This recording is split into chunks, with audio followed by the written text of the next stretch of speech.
더불어민주당 이재명 대선 후보가 당 중앙선거대책위원회 출범 후 첫 회의를 주재했습니다. 부동산 개혁 의지를 거듭 강조하면서 재난지원금 추가 지급에 대해서도 언급했습니다. 대선 후보 선출을 이틀 앞둔 국민의힘은 오늘부터 일반 국민 여론조사에 들어갔습니다. 국회 취재기자 연결합니다. 부장원 기자. 네, 국회입니다. 네, 이재명 후보가 오늘 첫 선대위 회의를 주재했습니다. 부동산 개혁 의지를 거듭 강조했다고요? 네, 그렇습니다. 오전 9시 반 이재명 후보가 주재한 더불어민주당 중앙선거대책위원회 첫 회의가 국회에서 열렸습니다. 어제 출범식을 가진 데 이어서 오늘은 상견례를 겸해서 앞으로 운영 방향과 정책 비전 등을 밝히는 자리였습니다. 이재명 후보, 이 자리에서 일성으로 원팀 정신을 당부한 것은 물론 어제에 이어 오늘도 부동산 개혁 문제를 재차 강조했는데요. 들어보겠습니다. 위기는 기회라고 했습니다. 저들이 이런 부당한 주장을 하고 부당한 공격을 할 때가 바로 우리가 반격할 기회입니다. 저는 가장 좋은 부동산 대개혁 환경이 대개혁할 수 있는 환경이 만들어졌다고 생각합니다.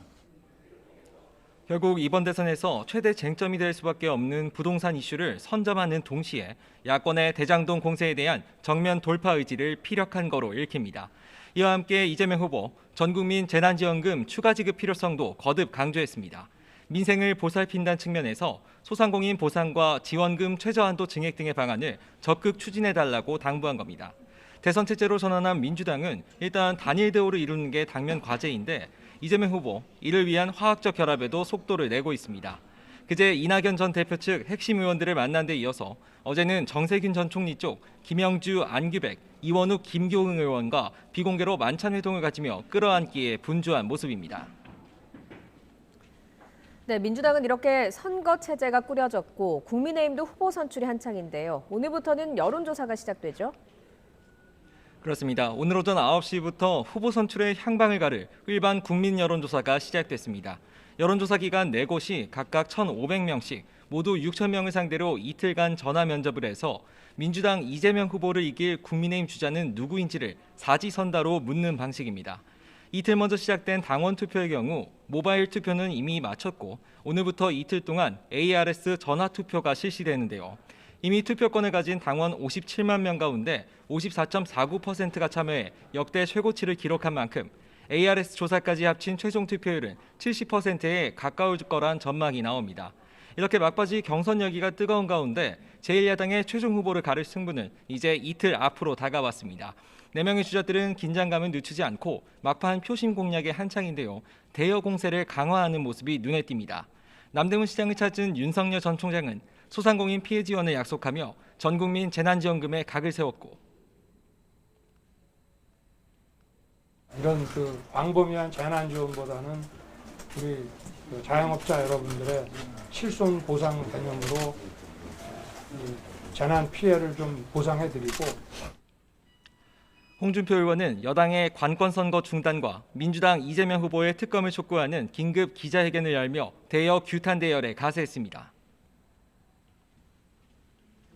문재인 정권은 국가 공권력과 예산 정책을 총동원하여 지원하면서 내년 대선을 관권선거로 몰아가고 있다. 유승민 전 의원은 이재명 후보의 전국민 재난지원금 지급 방안은 매표 행위라고 직격했습니다. 지난 총선에서도 바로 직전에 전국민 재난지원금 이야기를 해가지고 매표 행위를 하더니 국민들 세금으로 전국민 재난지원금을 해서 이거는 선거를 앞두고 명백한 매표 행위라고 생각을 합니다. 오늘 광주를 찾은 원희룡 전 제주지사는 최근 윤 전 총장의 전두환 발언 등 호남과 관련한 실수와 망언이 있었다며 자신이 야권의 진정성을 호소하겠다고 다짐했습니다. 최근에 호남과 관련된 많은 실수와 망언들이 있었고 그런 것들이 계속 이어지기 때문에 야권의 진정성과 저의 국가와 호남을 대하는 그 마음을 담아서. 네, 대권주자들 사이의 공방도 치열합니다. 국회에서도 대리전이 한창이죠. 네, 국회 국토교통위원회에서는 오후 2시 국민의힘 의원들의 요구로 대장동 의혹 관련 긴급회의가 소집됐습니다. 대장동 원주민들까지 참고인으로 부르면서 사업의 부당성을 짚겠다고 별렀는데 여당과 일정 합의가 안 되면서 정작 정부 관계자는 불참했습니다.